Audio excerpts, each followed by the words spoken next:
Next topic है ratio and proportion. तो ratio है ए रेशो बी अनुपात, और प्रपोर्शन है A ratio B double ratio C ratio D. तो डबल रेशो है प्रपोर्शन, समानुपात। रेशो को ए अपॉन बी, प्रपोर्शन है A upon B is equal to C upon D. अब रेशो का मतलब क्या है? तो रेशो जो भी लिखा जाएगा उसका मतलब है रिड्यूस फॉर्म ऑफ फ्रैक्शन।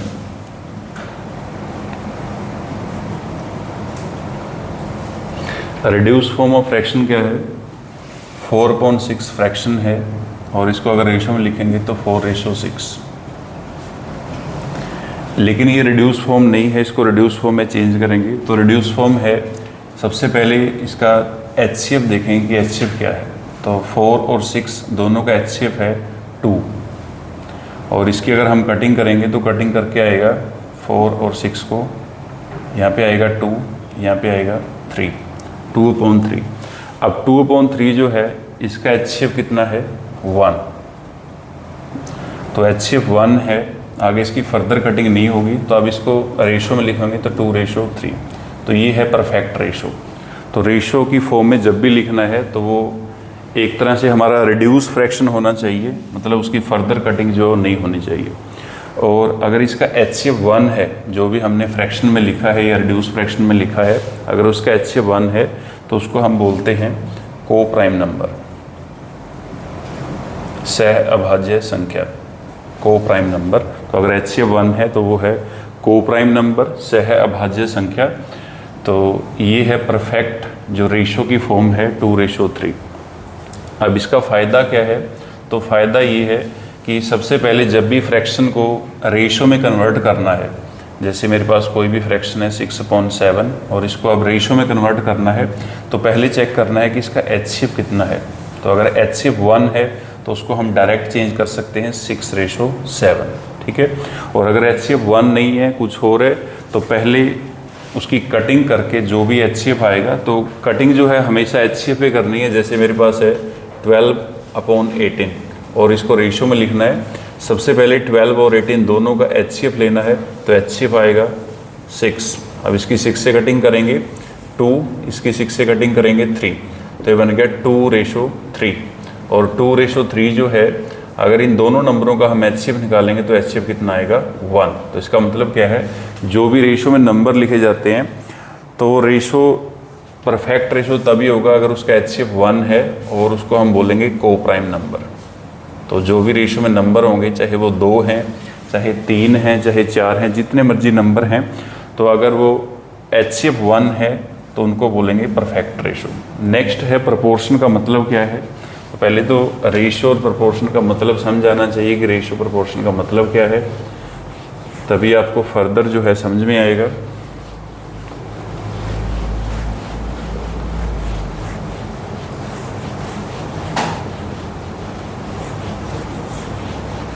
तो प्रपोर्शन को समझने से पहले कुछ चीज़ जो है वो आपको क्लियर होनी चाहिए। तो एक है इक्वल, एक है नॉट इक्वल, और एक है equivalent. Equal, not equal, equivalent. तो इन तीनों टर्म्स का आपको पता होना चाहिए कि इक्वल का मतलब क्या है, नॉट इक्वल क्या है, और इक्विवेलेंट क्या है, ठीक है। तो मेरे पास है एक फ्रैक्शन ले लेता हूँ मैं यहाँ पे 2/3, यहाँ पे भी 2/3 है। तो दोनों साइड, राइट हैंड साइड और लेफ्ट हैंड साइड इक्वल है। तो अगर दोनों साइड जो वैल्यू लिखी है वो इक्वल है तो इसको हम बोलेंगे इक्वल, और यहाँ पे इक्वल का निशान भी यूज़ किया है तो इसको हम यूज़ कर सकते हैं। बट अगर मैं यहाँ पे लिखूँ 2/3 और यहाँ पे लिखूँ 5/7, अब जो 2/3 है वो रिड्यूस फ्रैक्शन है, 5/7 ये भी रिड्यूस फ्रैक्शन है, इसकी फर्दर कटिंग नहीं होगी, ना लेफ्ट साइड ना राइट साइड। और 2/3 5/7 के इक्वल नहीं है, तो यहाँ पे हम इक्वल का सिंबल जो है यूज़ नहीं कर सकते, यहाँ पे आएगा नॉट इक्वल, ठीक है। नेक्स्ट है इक्विवेलेंट। तो मेरे पास है 2/3 इज इक्वल टू 4/6। अब इसको इक्विवेलेंट क्यों लिखा है और यहाँ पे इक्वल का निशान क्यों यूज़ किया है? तो सबसे पहले 2/3 रिड्यूस फ्रैक्शन है, 4/6 जो है वो रिड्यूस नहीं है, तो पहले 4 और 6 का एचसीएफ निकालेंगे। तो 4 और 6 का एचसीएफ कितना आएगा? 2। अब इसकी 2 से कटिंग करेंगे, तो 2 से कटिंग करेंगे 2, इसकी 2 से कटिंग करेंगे 3, तो यहाँ पे आएगा 2/3। अब यहाँ पे भी 2/3 है, यहाँ पे भी 2/3 है, तो ये बन गया इक्वल। तो मतलब क्या है, जो इक्विवेलेंट है तो इक्विवेलेंट को हम बाद में जो है इक्वल में चेंज कर सकते हैं, ठीक है। लेकिन जो नॉट इक्वल है उसको हम ना तो इक्विवेलेंट बोल सकते और ना ही उसको इक्वल बोल सकते, बट जो इक्विवेलेंट है उसको इक्वल बोल सकते हैं। तो एक टाइप भी होती है फ्रैक्शन की जिसमें हम इक्विवेलेंट फ्रैक्शन बनाते भी हैं, इक्विवेलेंट फ्रैक्शन की भी टाइप होती है।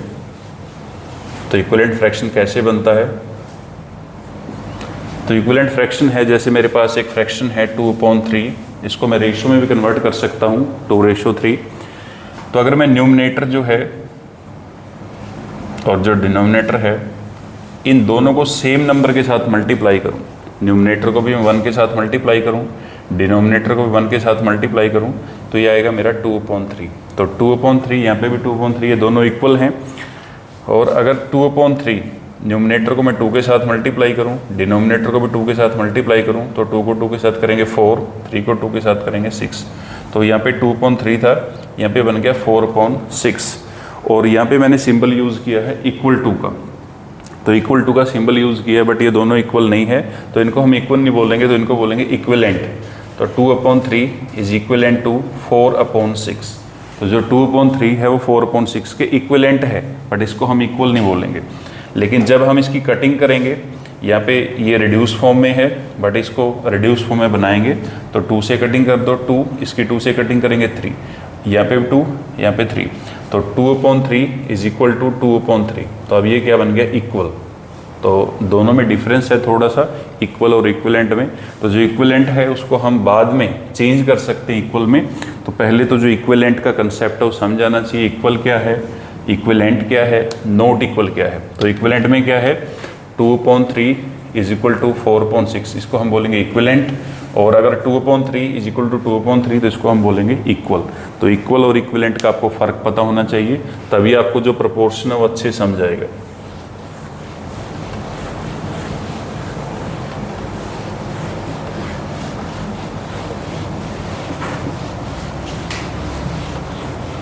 अब प्रोपोर्शन क्या है? तो प्रोपोर्शन भी सेम हमारा जो इक्विवेलेंट फ्रैक्शन है या इक्विवेलेंट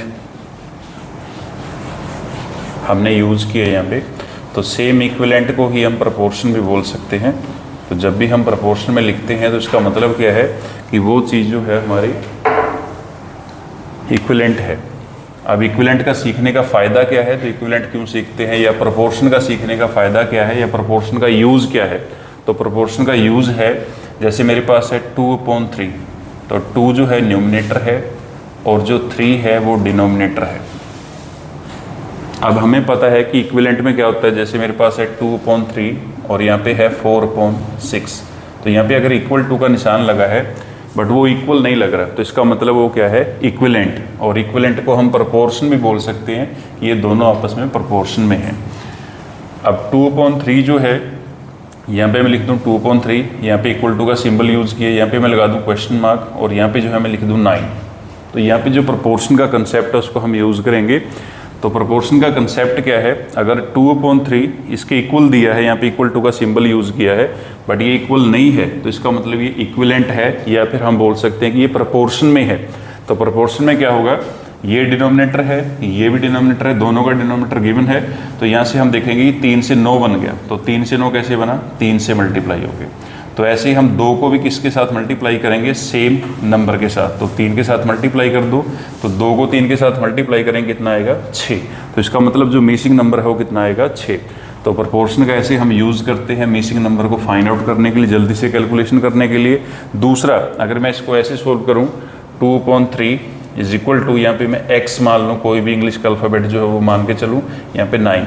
अब इन दोनों की क्रॉस मल्टीप्लाई करेंगे, तो 9 को 2 के साथ कर दो 18, 3 को x के साथ करेंगे 3x, और ये 3 जो है इसके साथ मल्टीप्लाई, इस साइड आगे डिवाइड हो जाएगा, तो 18 डिवाइड में 3 इज इक्वल टू x। 3 1 जा 3, 3 6 जा 18, तो x की वैल्यू कितनी आ गई 6। वही डायरेक्ट वैल्यू जो है हमने निकाली थी x की वैल्यू 6। तो ऐसे हम जो है प्रपोर्शन का यूज़ कर सकते हैं। तो ये हमारा टॉपिक रेशो एंड प्रपोर्शन। अब नेक्स्ट फर्दर है इसमें रेशो एंड प्रपोर्शन में, तो इसके लिए कुछ और टर्म जो है वो आपको समझ आनी चाहिए, तभी आपको जो टॉपिक है वो अच्छे से क्लियर होगा। तो वो टर्म कौन सी हैं? तो सबसे पहले है रेशो। अगर आपको 2 का दिया है तो 3 का कैसे निकालना है। जैसे मेरे पास है a ratio b is equal to 2 ratio 3, एक है b ratio c is equal to 5 ratio 7, और यहाँ से a ratio b ratio c निकालना है कि a का b का और c का इकट्ठा रेशो क्या होगा। a का b के साथ रेशो दिया है, b का c के साथ रेशो दिया है, और a b c तीनों का इकट्ठा रेशो निकालना है। तो ये कैसे निकालेंगे? तो सबसे पहले a ratio b ratio c लिखेंगे। a रेशो b कितना है 2 रेशो 3, तो यहाँ पे लिखेंगे 2 रेशो 3। b रेशो c है 5 रेशो 7, तो यहाँ पे लिखेंगे 5 रेशो 7। उसके बाद अब 5 के आगे एक प्लेस खाली है तो यहाँ पे 5 लिखेंगे, 3 के पीछे खाली है तो यहाँ पे 3 लिखेंगे। 2 को 5 के साथ मल्टीप्लाई कर दो, इन दोनों को मल्टीप्लाई करना है, तो 2 को 5 के साथ मल्टीप्लाई करेंगे 10, 3 को 5 के साथ मल्टीप्लाई कर दो 15, 3 को 7 के साथ मल्टीप्लाई कर दो 21। तो ये हमारा रेशो बन गया 10 रेशो 15 रेशो 21। अब इसमें चेक क्या करना है? चेक करना है कि इसका जो HCF है वो कितना होना चाहिए 1, क्योंकि तभी ये हमारा परफेक्ट रेशो होगा। अगर इसका HCF 1 होगा या जितने भी नंबर हमने इसमें लिखे हैं तो वो क्या होने चाहिए को प्राइम नंबर। और को प्राइम नंबर के लिए कंडीशन क्या है कि उसका HCF जो कितना होना चाहिए 1। तो अगर इनका सभी का जो है HCF 1 है तो ये हमारा परफेक्ट रेशो है। तो इसका HCF ऑलरेडी 1 है, तो ये रेशो आ गया हमारा 10 रेशो 15 रेशो 21। तो ऐसे हम 10 रेशो ABC का जो इकट्ठा रेशो है वो निकाल सकते हैं। नेक्स्ट यहीं से हम जो है A रेशो C भी निकाल सकते हैं। तो A रेशो B गिवन है, B रेशो C गिवन है। अगर A रेशो C पूछा है तो उसके लिए भी पहले A ratio B ratio C निकालना पड़ेगा। तो A ratio B ratio C निकालने के बाद A रेशो C अगर निकालना है तो A की वैल्यू कितनी है? तो A की वैल्यू है 10। उसके बाद रेशो C की वैल्यू कितनी है? C की वैल्यू है 21। उसके बाद फिर चेक करना है कि ये हमारा रिड्यूस फ्रैक्शन है या नहीं। तो उसके लिए पहले इसका HCF चेक करना है। अगर HCF 1 है तो ये रिड्यूस फॉर्म में है। उसके बाद अगर इसकी कटिंग होती है तो फर्दर कटिंग करके भी लिख सकते हैं। तो ये पहले ही कटिंग हुआ है, तो ये हमारा को प्राइम नंबर ही है, को प्राइम नंबर। तो ये है A रेशो C। तो तीनों का इकट्ठा रेशो निकालना है या A रेशो C निकालना है तो सेम हम इसी मेथड के साथ यूज़ कर सकते हैं। नेक्स्ट है अगर 2 का रेशो दिया है 2 का और 4 का रेशो निकालना है तो वो भी हम निकाल सकते हैं।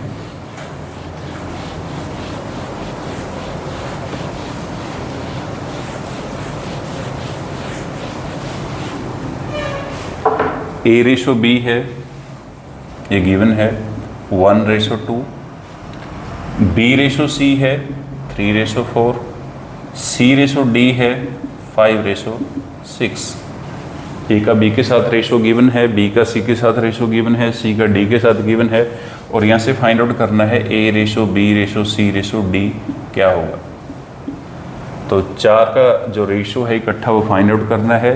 2 का रेशो गिवन है, A का B के साथ, B का C के साथ, C का D के साथ, और A ratio B ratio C ratio D निकालना है। तो सबसे पहले हम लिखेंगे A ratio B ratio C ratio D। अब A रेशो B क्या है 1 रेशो 2, तो यहाँ पे लिख लो 1 रेशो 2। उसके बाद B रेशो C क्या है 3 रेशो 4, तो B रेशो C लिख लिया 3 रेशो 4। C रेशो D क्या है 5 रेशो 6, तो 5 रेशो 6 लिख लिया। ये C का D के साथ है, ये B का C के साथ है, और ये A का B के साथ है। उसके बाद नेक्स्ट क्या करना है? तो नेक्स्ट है अब इसके पीछे देखो एक जगह खाली है तो 2 को यहाँ पे लिखो, इसके पीछे एक और जगह खाली है तो 2 को यहाँ पे भी लिखना है। तो जितने भी किसी के भी आगे जगह खाली आगे लिख दो, पीछे खाली है तो पीछे लिख दो। 3 के आगे एक जगह खाली है तो 3 को यहाँ पे लिख दो। 4 के पीछे खाली है तो 4 को यहाँ पे लिख दो। 5 के आगे 2 खाली है तो 5 को यहाँ पे भी लिखना है, यहाँ पे भी लिखना है। अब इन तीनों की मल्टीप्लाई कर दो, इन तीनों की मल्टीप्लाई इनकी 3 होगी और इनकी 3 होगी। तो 1 को 3 के साथ मल्टीप्लाई करेंगे 3, 3 को 5 के साथ मल्टीप्लाई कर दो 15। 2 को 3 के साथ मल्टीप्लाई करेंगे 6, 6 को 5 के साथ मल्टीप्लाई कर दो 30। 2 को 4 के साथ मल्टीप्लाई करेंगे 8, 8 को 5 के साथ मल्टीप्लाई कर दो 40। 2 को 4 के साथ करेंगे 8, 8 को 6 के साथ कर दो 48। अब इसको चेक करना है कि ये रिड्यूस फॉर्म में है या नहीं। तो मतलब क्या है कि इसका HCF जो है 1 होना चाहिए। तो चेक करके देखो कि इसका जो HCF है वो 1 है या नहीं है। तो HCF चेक कर लो इसका कितना है। तो अगर HCF निकालेंगे 15, 30, 40 और 48 का, तो इसका जो HCF वो कितना आएगा 1। तो अगर HCF 1 है तो इसका मतलब ये रिड्यूस फॉर्म में है। तो A/B/C/D क्या आ गया 15/30/40/48। तो ये हमारा A/B/C/D। तो ऐसे हम जो है 4 का भी रेशो निकाल सकते हैं। और यहीं से अगर निकालना है A/D मान लो, वो भी निकल जाएगा। और अगर कोई और रेशो पूछा है तो वो भी निकल जाएगा। तो A/D कैसे निकालेंगे? तो A की वैल्यू उठा लो कितनी है 15, D की वैल्यू उठाओ कितनी है 48। अब यहाँ पे देखना है कि ये रिड्यूस फॉर्म में है या नहीं। तो इसका HCF निकालेंगे, HCF कितना आएगा 3।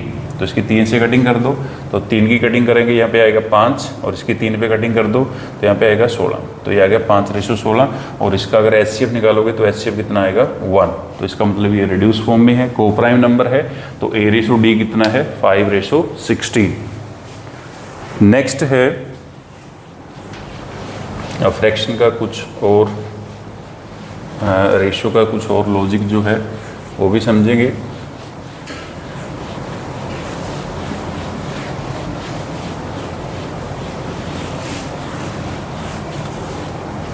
तो नेक्स्ट कुछ और टर्म जिसके रिलेटेड डायरेक्ट आपसे क्वेश्चन पूछा जाएगा, तो वो क्या है? जैसे सबसे पहले है A/B, इसका निकालना है डुप्लीकेट रेशो। डुप्लीकेट रेशो इसके ऊपर डायरेक्ट क्वेश्चन आता है। जैसे मान लो मैं बोल दूं कि 2/3 है, इसका डुप्लीकेट रेशो निकालना है। डुप्लीकेट रेशो बताओ क्या होगा? तो डुप्लीकेट रेशो अगर निकालना है तो ये बन जाएगा A²/B²। जो भी आपको रेशो में दिया है उसका स्क्वायर कर देना है तो उसका डुप्लीकेट रेशो बन जाएगा। अब यहाँ पे गिवन क्या है 2/3, तो इसका डुप्लीकेट निकालना है। 2 का स्क्वायर कर दो तो 2 का स्क्वायर कितना होगा 4। 3 का स्क्वायर कर दो कितना होगा 9।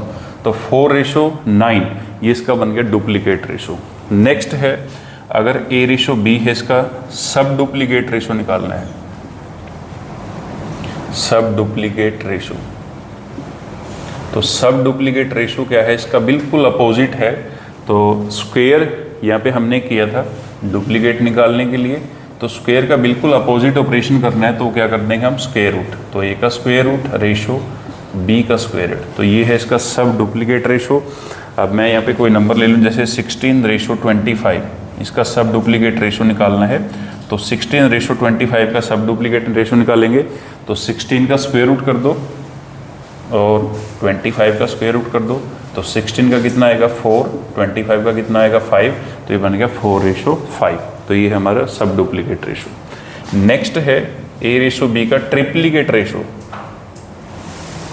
ट्रिप्लीकेट रेशो, तो ट्रिप्लीकेट रेशो कैसे निकालना है? ट्रिपल का मतलब कितने 3, तो इसका मतलब क्या करना है क्यूब। A का क्यूब रेशो B का क्यूब। तो ये है इसका ट्रिप्लीकेट रेशो। अब नंबर ले लो कोई भी, 1/2 है, इसका ट्रिप्लीकेट रेशो निकालना है। तो 1 का क्यूब कर दो। तो 1 का क्यूब मतलब 1 को 3 टाइम मल्टीप्लाई करना है। 2 का क्यूब 2 को 3 टाइम मल्टीप्लाई कर दो तो 1/8। तो इसका मतलब ये क्या बन गया? इसका 1/2 का ट्रिप्लीकेट रेशो है 1/8। ठीक है। नेक्स्ट है सब ट्रिप्लीकेट रेशो। ट्रिप्लीकेट के बाद है इसका बिल्कुल अपोजिट सब ट्रिप्लीकेट रेशो। तो सब ट्रिप्लीकेट रेशो क्या होगा? इसका बिल्कुल अपोजिट ऑपरेशन है। यहाँ पे क्यूब किया था तो क्यूब का बिल्कुल अपोजिट करना है। तो क्यूब का अपोजिट क्या होगा? Cube root. ठीक है। तो A/B इसका निकालना है सब ट्रिप्लीकेट रेशो। सब ट्रिप्लीकेट रेशो, तो सब ट्रिप्लीकेट रेशो कैसे निकालेंगे? तो A का क्यूब रूट रेशो B का क्यूब रूट। तो ये इसका है सब ट्रिप्लीकेट रेशो। अब यहाँ पे मैं 2 नंबर सेलेक्ट कर लेता हूँ, 8/27, और इसका निकालना है सब ट्रिप्लीकेट रेशो। तो 8 का क्यूब रूट करना है, उसके बाद 27 का क्यूब रूट करना है। तो 8 का क्यूब रूट कर दो 2 और 27 का करेंगे 3। तो ये बन गया हमारा 2/3। तो ये है इसका 8/27 का सब ट्रिप्लीकेट रेशो 2/3। नेक्स्ट इसमें लास्ट टर्म है हमारे पास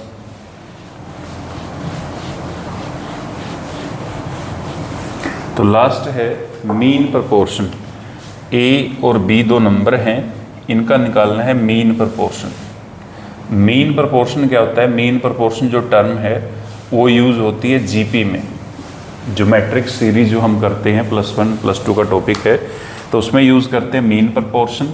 बट यहाँ पे हमारा टॉपिक है रेशियो एंड प्रोपोर्शन, तो इसमें भी यूज़ होगा मीन प्रोपोर्शन। तो मीन प्रोपोर्शन कैसे निकालना है? दो नंबर आपको गिवन है, तो मीन प्रोपोर्शन निकालने के लिए सबसे पहले दोनों नंबर जो है उनको मल्टीप्लाई कर दो, और मल्टीप्लाई करके जो आंसर आएगा उसका स्क्वायर रूट निकालना है, तो वो बन जाएगा उसका मीन प्रोपोर्शन।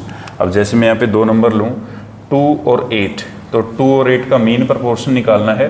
तो मीन प्रोपोर्शन निकालने के लिए हम दोनों को मल्टीप्लाई करेंगे और फिर उसके बाद हम इसका क्या करेंगे? Square root. तो 16 आ गया, 16 का स्क्वायर रूट कितना है? 4। तो इसका मतलब क्या है कि जो दो नंबर हैं 2 और 8, इनका मीन प्रोपोर्शन कितना है? 4। अब मीन प्रोपोर्शन का मतलब क्या है?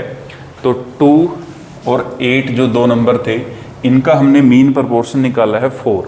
अब जो 4 है इसको मैं इन दोनों के बीच में लिखूंगा 4। अब देखो मीन प्रोपोर्शन कैसे चेक करना है, तो यहाँ पे 3 नंबर बन गए टोटल। पहले हम सेकंड नंबर को फर्स्ट के साथ डिवाइड करेंगे, तो 4 को 2 के साथ डिवाइड कर दो, कितना आएगा? 2। ठीक है, तो इसको हम जीपी सीरीज में बोलते हैं कॉमन रेशो। कॉमन रेशो, ठीक है, आर के साथ लिखते हैं। तो आर कैसे निकालते हैं? Second term divide by first term is equal to third term divide by second term. तो ऐसे ही चलता रहेगा। नेक्स्ट है, अगर मैं 8 को डिवाइड करूं 4 के साथ, तब भी हमारा रेशो कितना आएगा? 4। तो इसको बोलते हैं मीन प्रोपोर्शन की। अगर आपका रेशो जो सेम है तो उसको बोलते हैं मीन प्रोपोर्शन। तो ये मीन प्रोपोर्शन निकालने का फॉर्मूला है, दोनों नंबर जो आपको गिवन है दोनों को मल्टीप्लाई कर दो और फिर उसका स्क्वायर रूट निकालना है। तो उसका जो स्क्वायर रूट है वो क्या है? इसका मीन प्रोपोर्शन।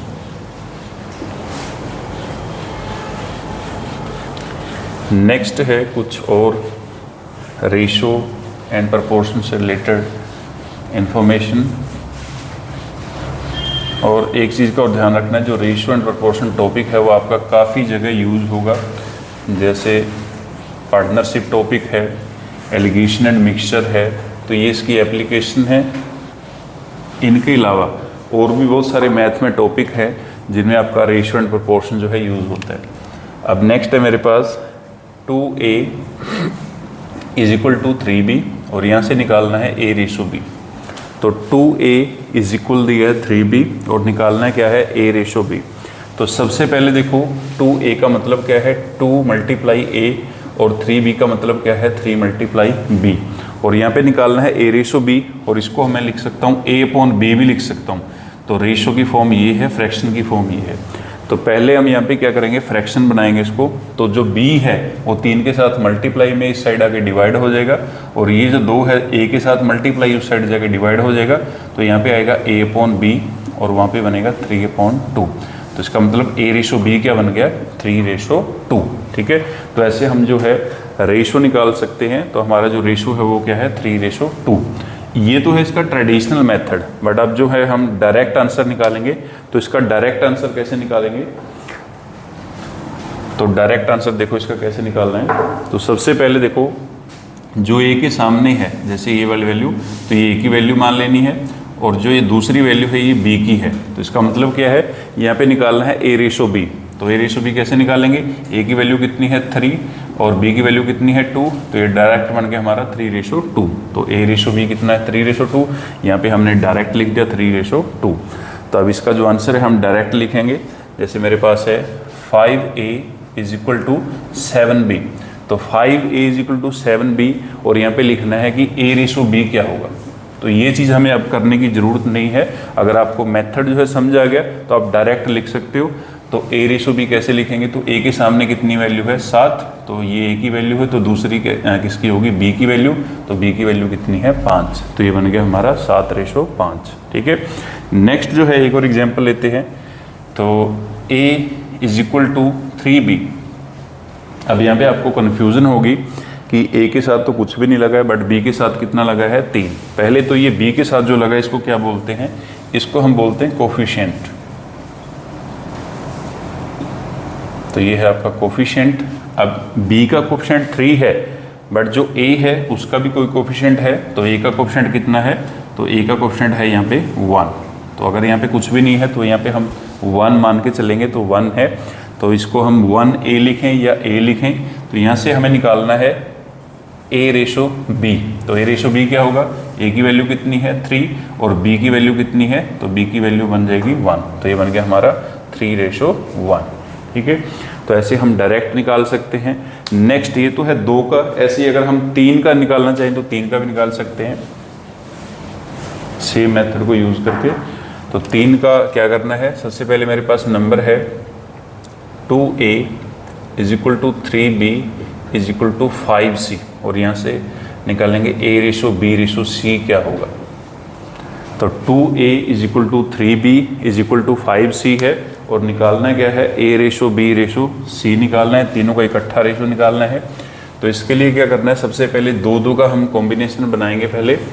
तो 2 का कॉम्बिनेशन का मतलब क्या है, पहले a/b निकालेंगे, फिर b/c, उसके बाद फिर निकालेंगे a/b/c। ठीक है, तो a/b, उसके लिए मैं इन दोनों का जो रिलेशन है उसको यूज़ करूँगा। तो 2a = 3b, सिर्फ इतना रिलेशन मैं यूज़ करूँगा। तो यहाँ से a/b क्या आएगा 3/2। ठीक है, उसके बाद यहाँ से मैं यूज़ करूँगा b और c को। तो 3b = क्या है 5c, तो b/c निकाल लो, b/c क्या आएगा, तो b की वैल्यू 5 बन जाएगी और c की वैल्यू कितनी बन जाएगी 3, तो ये बन गया हमारा 5/3। अब यहाँ पे निकालना है a/b/c, तो पहले भी हमने ये डिस्कस किया है a/b/c कैसे निकालेंगे। a/b है 3/2, b/c है 5/3, इसको ऐसे लिख लो, 5 के आगे जगह खाली है 5 को यहाँ पे लिखो, 2 के पीछे खाली है 2 को यहाँ पे लिखो।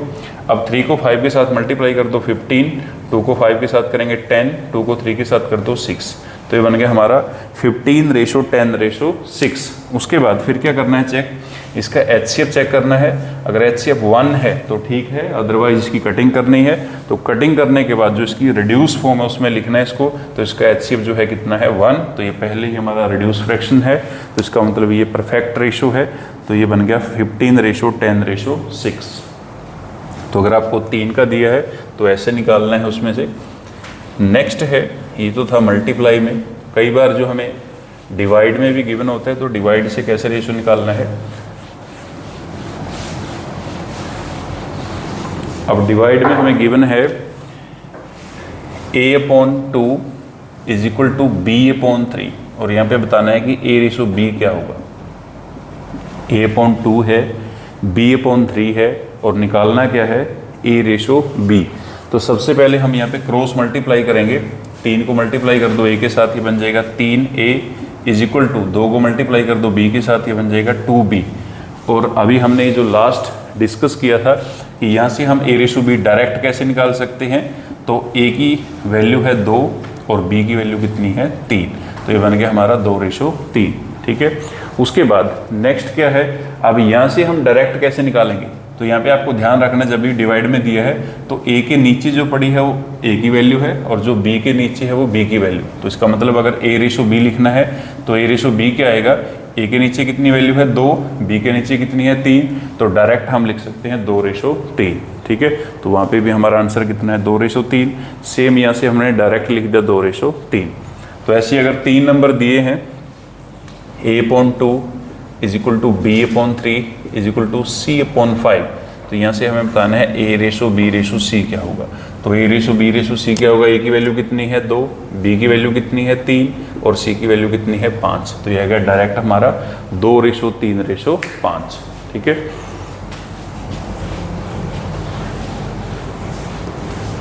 नेक्स्ट है सेम, हम जो रेशियो एंड प्रोपोर्शन टॉपिक है हमारा, उसको हम पार्टनरशिप में भी यूज़ करेंगे। तो पार्टनरशिप में कैसे यूज़ होगा, तो पार्टनरशिप के लिए हम एक एग्जांपल लेते हैं। तो 3 पार्टनर हैं A, B और C, और इन तीनों में हमें क्या करना है, पैसे डिस्ट्रीब्यूट करने हैं 2/3/5 में। जो प्रॉफिट इनका होगा तो डिस्ट्रीब्यूट करना है 2/3/5 में, और जो टोटल हमारे पास पैसे हैं वो है 1000।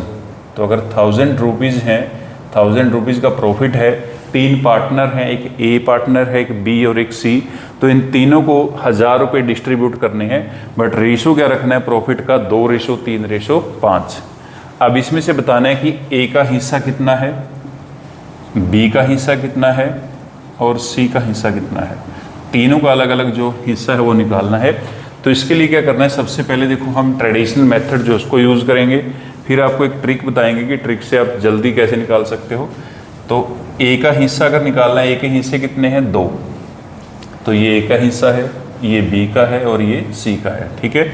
अब ए के हिस्से कितने हैं 2 और तीनों के टोटल हिस्से कितने हैं, तो उनको ऐड कर दो, 2 + 3 + 5 मल्टीप्लाई, तीनों का टोटल प्रॉफिट कितना है 1000, तो उसके साथ यहाँ पे मल्टीप्लाई कर देना है। तो ऐसे हम जो है ए का हिस्सा निकाल सकते हैं, यहाँ पे आएगा 2 और नीचे ऐड करेंगे 2 और 3 5 और 5 10 मल्टीप्लाई, यहाँ पे कितना आएगा 1000, 0 के साथ 0 कैंसिल होगी, 2 को 100 के साथ मल्टीप्लाई करेंगे 200। तो इसका मतलब क्या है कि ए को इस प्रॉफिट में मिलेंगे 200 रुपये, ठीक है। ऐसे ही हम जो है डायरेक्ट बी का भी निकाल सकते हैं। तो बी का निकाल लो, बी के हिस्से कितने हैं 3, टोटल हिस्से कितने हैं तीनों के 10 मल्टीप्लाई टोटल प्रॉफिट कितना है 1000, तो 0 के साथ 0 कैंसिल, 3 को 100 के साथ कर दो 300। तो इसका मतलब क्या है कि बी को मिलेंगे 300 रुपये, ठीक है। ऐसे ही अगर सी का हिस्सा निकालना है तो सी का हिस्सा निकाल लो, सी के कितने हैं, सी के हिस्से हैं 5, टोटल कितने हैं 10 मल्टीप्लाई कर दो 1000 के साथ, तो 0 के साथ 0 कैंसिल, 100 को 5 के साथ कर दो, कितना बन जाएगा 500, 500। तो इसका मतलब क्या है, प्रॉफिट में से सी को मिलेंगे टोटल 500। अगर हम तीनों को ऐड करेंगे तो ऐड करके टोटल बन जाएगा हमारा 1000, क्योंकि 1000 रुपीज़ जो हैं उनको डिस्ट्रीब्यूट किया है तो टोटल अमाउंट जो सेम रहेगी। तो ये था हमारा 1000। अब इसको डायरेक्ट कैसे निकालना है, तो डायरेक्ट निकालने का जो शॉर्टकट है या जो ट्रिक है या जो मेथड है वो भी डिस्कस करेंगे यहाँ पे। तो शॉर्टकट क्या है या वो ट्रिक क्या है जिसके साथ हम डायरेक्ट जो है पैसों को डिस्ट्रीब्यूट कर सकते हैं। तो इसके लिए आपको क्या करना है, सबसे पहले तीनों का जो टोटल हिस्सा है उसको ऐड कर लो। तो इन तीनों रेशो को ऐड करेंगे तो 2 + 3 + 5, ये कितना बन गया हमारे पास 10। उसके बाद नेक्स्ट क्या करना है, ये जो 10 है ये तीनों का हिस्सा है, ये भी तीनों का हिस्सा है, तो इसको इसके साथ डिवाइड करेंगे। तो 1000 को जो है हम 10 के साथ डिवाइड कर देंगे, तो 1000 को 10 के साथ डिवाइड कर दो, ये आ गया हमारे पास 100। अब ये जो 100 आया है इसको वापस से इस रेशो के साथ मल्टीप्लाई कर दो। तो सबसे पहले हम 2 के साथ मल्टीप्लाई करेंगे 100 की, तो कितना बन जाएगा 200। फिर हम 3 के साथ मल्टीप्लाई करेंगे 100 की, कितना बन जाएगा 300। फिर हम 5 के साथ मल्टीप्लाई करेंगे 100 की, कितना बन गया 500। तो इसके साथ हम डायरेक्ट निकाल सकते हैं तीनों का जो हिस्सा है। अब ये 100 है क्या, तो इस चीज़ का आपको पता होना चाहिए। तो इसको हम अब डिस्कस करेंगे। तो यहाँ पे आपको याद रखना है कि ये जो 100 है ये हमारा है HCF, हाईएस्ट कॉमन फैक्टर। अब इसी चीज़ को डिस्कस करेंगे कि ये जो 100 है इसका रोल क्या है और इसको कैसे यूज़ करना है। तो इस चीज़ को ही डिस्कस करेंगे अब जो नेक्स्ट टॉपिक हम करेंगे।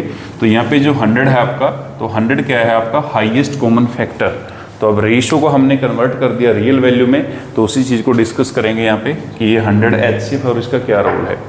तो इस चीज़ को डिस्कस करने के लिए आपको ध्यान क्या रखना है, मैं 2 नंबर की एग्जाम्पल लेता हूँ। जैसे मेरे पास एक नंबर है 12 और एक नंबर है 18।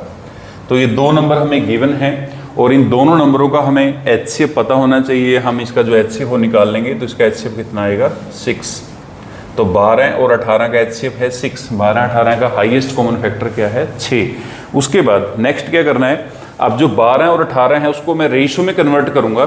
तो रेशो में कन्वर्ट करने के लिए 12 यहाँ पे लगाऊंगा मैं रेशो का सिंबल, 18 तो यहाँ पे लिख दिया मैंने 12:18। उसके बाद अब रेशो में हमने क्या बताया था कि रेशो में जो नंबर होते हैं वो हमेशा रिड्यूस फॉर्म में होते हैं, रिड्यूस फॉर्म या रिड्यूस फ्रैक्शन भी बोल सकते हैं। और रिड्यूस फॉर्म या रिड्यूस फ्रैक्शन का मतलब क्या है कि उनका HCF कितना होना चाहिए 1। बट हमारा जो नंबर है 12 और 18, 2 नंबर हमें जो गिवन है उनका HCF कितना है 6। तो इसका मतलब क्या है कि ये रिड्यूस फॉर्म नहीं है, तो इसको हम रिड्यूस फॉर्म में कन्वर्ट करेंगे। तो जब भी हम जो हमारे नंबर हैं उनको रेशो में कन्वर्ट करेंगे, नंबर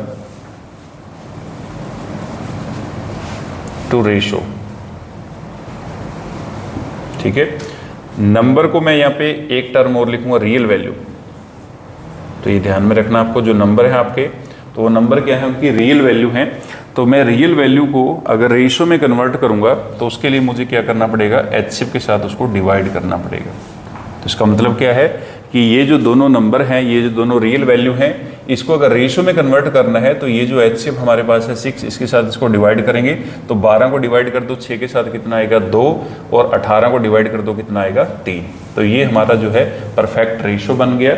ये हमारा रिड्यूस फॉर्म है। और हमने क्या किया है, जो हमारी रियल वैल्यू थी, जो असली वैल्यू थी, जो असल में नंबर थे, उनको कन्वर्ट किया है रेशो में।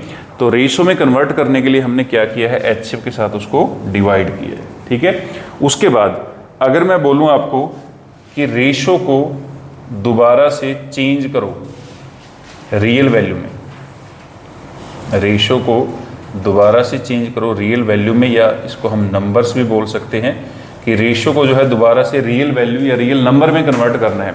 तो रेशो को जो है दोबारा से रियल वैल्यू या नंबर में कैसे कन्वर्ट करेंगे, तो अभी हमने क्या किया था, जब नंबर से रेशो बनाया था तो यहाँ पे हमने HCF के साथ डिवाइड किया था। अब हम रिवर्स करेंगे, तो रेशो से रियल वैल्यू बनानी है तो अब हम HCF के साथ क्या कर देंगे, उसकी मल्टीप्लाई। ठीक है। तो इसका देखो HCF कितना है, जो हमें HCF है वो पता होना चाहिए। HCF कितना है 6। अब ये रेशो है और रेशो से हमें रियल वैल्यू निकालनी है, तो HCF के साथ हम रेशो की मल्टीप्लाई करेंगे। तो 6 को 2 के साथ मल्टीप्लाई कर दो कितना आएगा 12, और 6 को 3 के साथ मल्टीप्लाई करें कितना आएगा 18। तो रेशो के साथ मल्टीप्लाई की है हमने HCF की, और हमने रियल वैल्यू निकाल ली। तो रियल वैल्यू कितनी है, एक 12 और दूसरी कितनी है 18। ठीक है। सेम प्रोसेस जो मैंने यहाँ पे यूज़ किया था, पहले मैंने क्या निकाला, यहाँ पे जो 100 निकाला है, तो वो 100 मुझे पता होना चाहिए कि 100 यहाँ पे है क्या। तो 100 क्या है, यहाँ पे 100 है मेरा HCF। और यहाँ पे हमें रेशो गिवन है कि इस रेशो में पैसे डिस्ट्रीब्यूट करने हैं। तो मैं क्या करूँगा, जो रेशो हमें गिवन है उससे रियल वैल्यू निकालनी है, तो इस रेशो को मैं इस HCF के साथ जो मैंने 100 निकाला है मल्टीप्लाई कर दूंगा। तो 2 के साथ मल्टीप्लाई की HCF की 200 आ गया, 3 के साथ करके 300 आ गया, 5 के साथ करके 500 आ गया। तो ये क्या है, 200, 300 और 500, ये है मेरी रियल वैल्यू। तो ये रियल वैल्यू है। और जो ऊपर हमें गिवन है वो क्या है, हमारा रेशो। ठीक है। तो हमने यहाँ पे देखो रेशो से रियल वैल्यू निकाली है, तो मैंने 100 के साथ मल्टीप्लाई की है, और 100 क्या है यहाँ पे HCF। तो इस चीज़ का आपको ध्यान रखना है, ये सबसे इंपॉर्टेंट पॉइंट है यहाँ पे रेशो एंड प्रपोर्शन का। इसी के ऊपर पूरा का पूरा जो चैप्टर है वो हमने डिस्कस किया है कि जब भी आपने रेशो से रियल वैल्यू निकालनी है तो HCF के साथ क्या होगा, मल्टीप्लाई। और अगर आप रियल वैल्यू को कन्वर्ट करोगे रेशो में तो HCF के साथ क्या करना है, डिवाइड। अब आपने देखा होगा कि हम अलग अलग जो चैप्टर हैं उसमें इस कंसेप्ट को यूज़ करते हैं, बट 99% जो बच्चे हैं उनको ये नहीं पता होता कि हम जो मल्टीप्लाई हैं वो क्यों करते हैं और किसके साथ करते हैं। और हमें ऐसे ही पढ़ाया जाता है, ऐसे ही सिखाया जाता है, और हम उस चीज़ को क्रैम करते हैं, रट्टा लगाते हैं, और वो चीज़ हमें लाइफ टाइम जो है समझ नहीं आती, और उस चीज़ को हम बोझ समझ के एक सारी ज़िंदगी जो है उठा के रखते हैं। तो इसलिए हमें मैथ जो है वो डिफ़िकल्ट लगता है, मैथ समझ नहीं आता।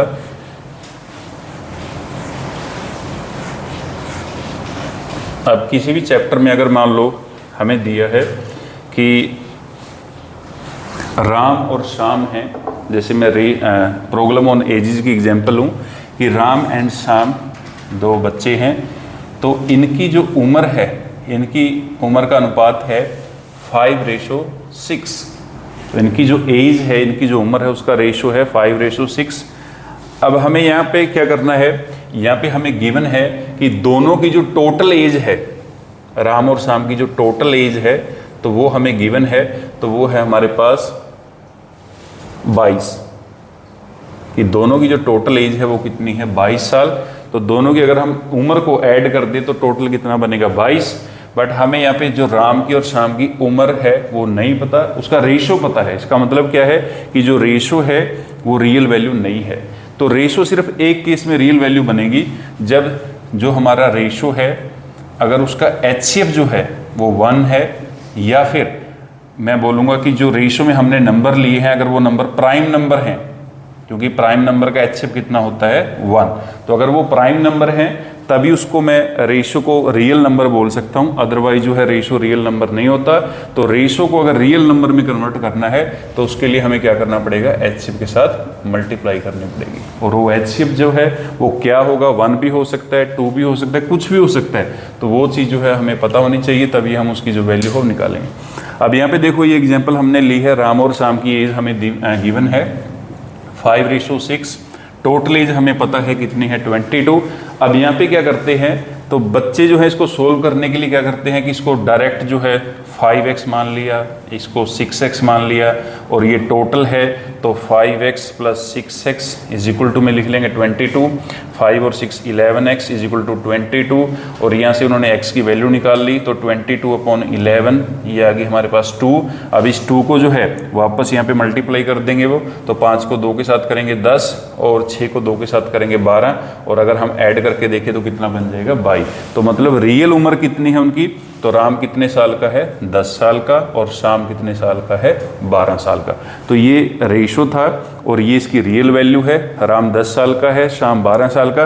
बट यहाँ पे जो x के साथ मल्टीप्लाई हमने की है वो x है क्या, तो इस चीज़ का किसी को नहीं पता है, सिर्फ रट्टा लगाया हुआ है कि x के साथ मल्टीप्लाई करनी है, और अगर उनको बोल दो कि y के साथ कर दो तो वो y के साथ नहीं करेंगे, x का ही रट्टा लगा है कि x के साथ ही मल्टीप्लाई करनी है। उनको ये भी नहीं पता कि हम मल्टीप्लाई जो है जरूरी नहीं कि x के साथ ही करनी है, हम इंग्लिश का कोई भी अल्फ़ाबेट ले सकते हैं यहाँ पे, क्योंकि यहाँ पे जो x है वो x क्या है हमारा HCF है।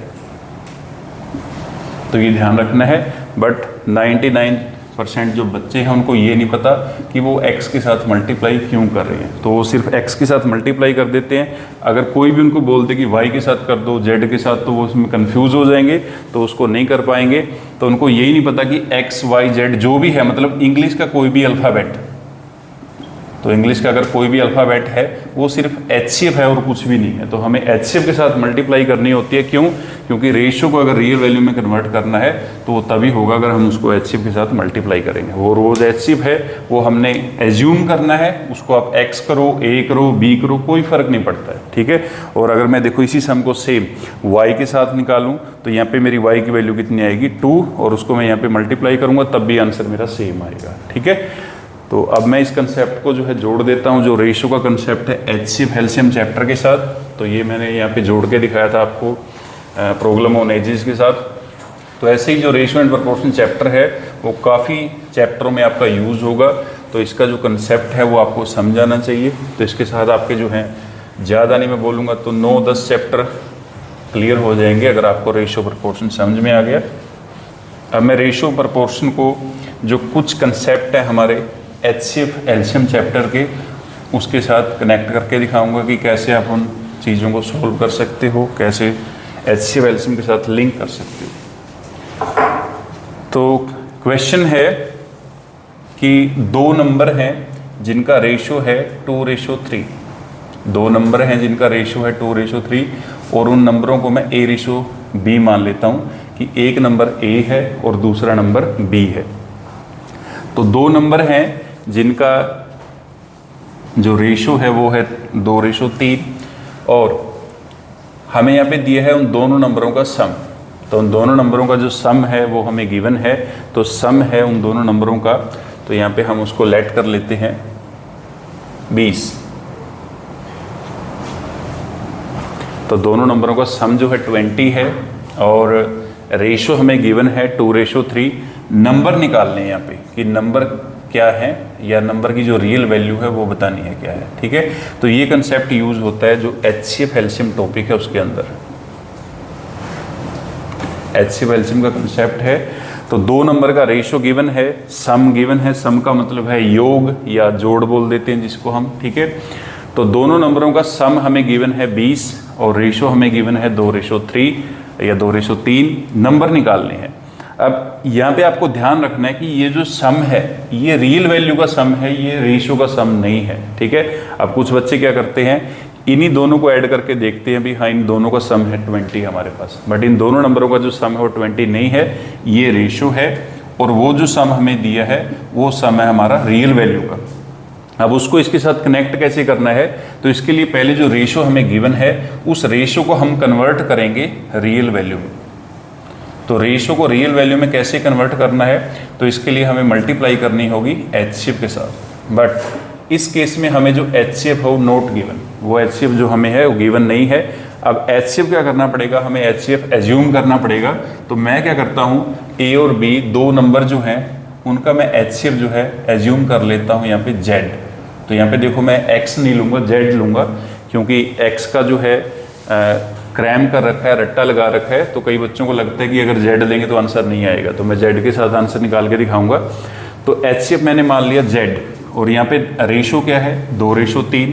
रियल वैल्यू निकालेंगे तो रेशो से रियल वैल्यू कैसे निकालेंगे, HCF के साथ मल्टीप्लाई कर देंगे। HCF कितना है Z, तो 2 को Z के साथ मल्टीप्लाई कर दो 2Z, तो A की वैल्यू है 2Z और B की वैल्यू क्या है, तो अब Z को मल्टीप्लाई कर दो 3 के साथ, वो बनेगी 3Z। तो ये जो हमने ली है 2Z और 3Z, ये रियल वैल्यू है नंबर की, और ये जो है रेशो है। तो अब 2Z और 3Z का जो सम है वो 20 बनेगा। तो यहाँ पे मैं 2Z प्लस 3Z लिखूंगा। अब इसको मैं इक्वल लिख सकता हूँ 20 के, क्योंकि ये रियल वैल्यू है यहाँ पे, ठीक है। तो 2Z प्लस 3Z कितना बन गया 5Z या 5Z इज इक्वल टू में 20। तो यहाँ पे 5 जो है Z के साथ मल्टीप्लाई, उस साइड जाके हो जाएगा डिवाइड, तो 20/5, तो 20 को 5 के साथ डिवाइड कर दो, कितना आ गया 4। तो Z की वैल्यू कितनी आ गई हमारे पास 4। तो ये जो Z की वैल्यू है ये हमारा HCF और कुछ भी नहीं है। तो अब अगर हम रेशो को, जो हमने HCF की वैल्यू निकाल ली 4, उसके साथ मल्टीप्लाई करेंगे, तो 4 को 2 के साथ मल्टीप्लाई कर दो, कितना आएगा 8, और 4 को 3 के साथ मल्टीप्लाई करेंगे, कितना आएगा 12। और यहाँ पे आपको वेरीफाई भी करना है। वेरीफाई कैसे कर सकते हो, अब ये नंबर हमने निकाल लिए, अब इन नंबरों को ऐड करके देखना है, इनका सम करके देखना है। तो 12 और 8 को अगर हम जोड़ के देखें कितना बनेगा 20। तो इसका मतलब हमारा जो आंसर है बिल्कुल ठीक है। हमारे जो 2 नंबर हैं वो कितने हैं, एक नंबर 8 है, दूसरा नंबर क्या है 12, ठीक है। तो ऐसे हम जो है, हमें क्या गिवन था, रेशो गिवन था और एक सम गिवन था, तो इन दोनों की हेल्प से हमने नंबर निकाल लिए, ठीक है। तो ये हमारा जो कंसेप्ट है HCF एलसीएम में यूज होता है। तो HCF एलसीएम के 20-25 जो सम है वो इसी कंसेप्ट के ऊपर आधारित हैं। तो ये आपको ध्यान रखना है कि आपका जो रेशियो एंड प्रोपोर्शन चैप्टर है वो सिर्फ यहीं पे यूज नहीं होगा, तो वो आपका काफ़ी जगह मैथ में यूज होगा। तो इसको अच्छे से समझना है, अच्छे से इसकी प्रैक्टिस करनी है, और फिर आपके जो दूसरे टॉपिक हैं वो भी अच्छे से क्लियर होंगे। नेक्स्ट मैं यहाँ पे एग्जाम्पल लूँगा HCF एलसीएम की है, क्योंकि इसमें आपको 3 टाइप का क्वेश्चन जो है पूछा जाता है, और मैं तीनों टाइप का जो क्वेश्चन है वो यहाँ पे डिस्कस करूँगा। नेक्स्ट है 2 नंबर हैं A/B, और उनका जो रेशो है वो हमें गिवन है 3:5, ठीक है। तो रेशो क्या है 3:5 है, और अब की बार हमें उन दोनों नंबरों का प्रोडक्ट गिवन है। अब की बार हमें वो जो 2 नंबर है उनका प्रोडक्ट गिवन है, मतलब गुण है। तो जो रियल वैल्यू की गुणा है वो हमें गिवन है प्रोडक्ट, तो वो गुणा है हमारे पास 60। तो दोनों नंबरों की जो मल्टीप्लाई है, जो प्रोडक्ट है वो कितना है 60। तो नंबर हमें निकालने हैं कि वो नंबर है कितने, तो रियल वैल्यू निकालनी है। तो मतलब क्या है कि A की वैल्यू क्या होगी और B की वैल्यू क्या होगी। तो यहाँ पे जो मैंने एग्जाम्पल ली वो छोटी छोटी ले रखी है, क्योंकि आपको अगर इन पे कंसेप्ट समझ में आ गया तो आप बड़ी को भी सोल्व कर सकते हो। बट अगर आप यहाँ पे जो है मैंने बड़ी वैल्यू ले ली, वो आपको समझ नहीं आई, तो आपको कंसेप्ट जो है डिफिकल्ट लगेगा। तो कंसेप्ट समझना है, वैल्यू आपकी जो मर्जी हो, सभी के ऊपर आपका जो कंसेप्ट अप्लाई होगा, क्योंकि जो कंसेप्ट होता है वो यूनिवर्सल होता है, मतलब सभी के ऊपर सेम अप्लाई होता है। ये नहीं कि एक सम पे अप्लाई हो गया दूसरे के ऊपर अप्लाई नहीं हुआ, ठीक है। तो A/B का रेशो गिवन है 3:5, 2 नंबर हैं जिनका रेशो गिवन है 3:5, प्रोडक्ट भी गिवन है जिनका प्रोडक्ट मतलब मल्टीप्लाई कितनी है दोनों नंबरों की 60, नंबर निकालने हैं A और B। तो सेम कंसेप्ट है, पहले हम जो रेशो है, रेशो में जो वैल्यू गिवन है उसको हम रियल वैल्यू में कन्वर्ट करेंगे। तो रियल वैल्यू में कन्वर्ट करने के लिए हमारे पास क्या होना चाहिए HCF, लेकिन HCF नहीं है, तो यहाँ पे जो HCF उसको मैं एज्यूम करूँगा अब की बार A, ठीक है। तो जो x का आपका एक तरह का जो कंसेप्ट आपने बना रखा है, तो उसको मैं चेंज करूंगा यहाँ पे, क्योंकि x जरूरी नहीं कि x ही लेना हर एक बार, आप कुछ और नंबर भी ले सकते हो। तो इंग्लिश का कोई भी अल्फ़ाबेट हम यूज़ कर सकते हैं। तो अब की बार मैंने HCF जो है वो मान लिया A, ठीक है। अब अगर मैं A को, जो A की वैल्यू है 3, तो उसको मल्टीप्लाई कर दूँ HCF के साथ, 3A बन जाएगा। तो ये इसकी रियल वैल्यू बन गई। ऐसे ही B की वैल्यू निकाल लो, 5 को A के साथ करेंगे 5A, ये B की रियल वैल्यू बन गई, ठीक है। नेक्स्ट, अब हमें प्रोडक्ट गिवन है, तो ये जो प्रोडक्ट है ये रियल वैल्यू का है। अब रियल वैल्यू ये है, तो इसका मतलब 3A multiply 5A is equal to 60। तो रियल वैल्यू का प्रोडक्ट लिखना है। अब 3 को 5 के साथ मल्टीप्लाई कर दो, कितना आएगा 15, और साथ में A को A के साथ मल्टीप्लाई करना, तो ये A² बन जाएगा। तो ये आ गया 60। तो ये पहले आपको अलजेब्रा जो है वो क्लियर होना चाहिए। और अगर आपको अलजेब्रा क्लियर नहीं है तो यहाँ पे आप जो है इसकी मल्टीप्लाई करने में भी गलती कर सकते हो। तो 15 जो है वो ए स्क्वायर के साथ मल्टीप्लाई में उस साइड जाके इसमें हो जाएगा डिवाइड में। तो A square is equal to 60 upon 15। तो अब इसकी कटिंग कर दो तो A square is equal to 15 1 जा 15, 15 4 जा 60, यहाँ पे आ गया मेरा 4। और ये स्क्वायर जो है उस साइड जाके क्या बन जाएगा स्क्वायर रूट। तो 4 का स्क्वायर रूट कर देना है, 4 का स्क्वायर रूट कितना होगा 2। तो a की वैल्यू हमने निकाल ली 2 और a क्या था HCF, तो हमने HCF की वैल्यू निकाल ली, वो कितनी है 2। अब रेशियो को हम मल्टीप्लाई कर देंगे जो हमने HCF की वैल्यू निकाल ली है। तो 3 को 2 के साथ मल्टीप्लाई कर दो, कितना आएगा 6, और 3 को जो है नेक्स्ट 5 को हम 2 के साथ मल्टीप्लाई करेंगे 10। तो ये हमारी रियल वैल्यू है, a की वैल्यू है 6 और b की वैल्यू है 10। और यहाँ पे आप वेरीफाई कर सकते हो। तो वेरीफाई कैसे करना है, अब इन दोनों को मल्टीप्लाई करके देख लो। तो 6 को 10 के साथ करेंगे कितना आएगा 60, तो वही हमें गिवन था 60। ठीक है, तो ऐसे आप जो है रेशियो एंड प्रोपोर्शन चैप्टर को कनेक्ट कर सकते हो दूसरे चैप्टर के साथ। ठीक है, नेक्स्ट लास्ट हमें इसमें गिवन होता है डिफरेंस। तो डिफरेंस भी हम निकाल सकते हैं।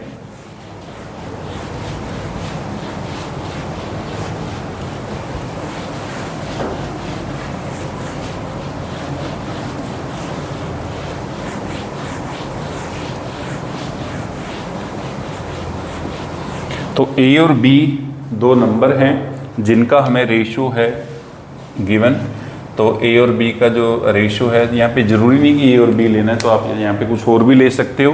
कहीं आप ये सोचो कि a और b हर एक समय a और b लिया है, तो यहाँ पे हम लेंगे c और d। तो c और d दो नंबर हैं जिनका रेशियो है 7:3। ठीक है, तो a और b का जो रेशियो है वो कितना है 7:3। और यहाँ पे जो है हमें डिफरेंस दिया है कि दोनों नंबरों का जो डिफरेंस है, जो अंतर है, वो हमें गिवन है। और वो अंतर कितना है, तो वो अंतर है हमारे पास तो अंतर मैं ले लेता हूँ क्योंकि इसे हम खुद से बनाया है।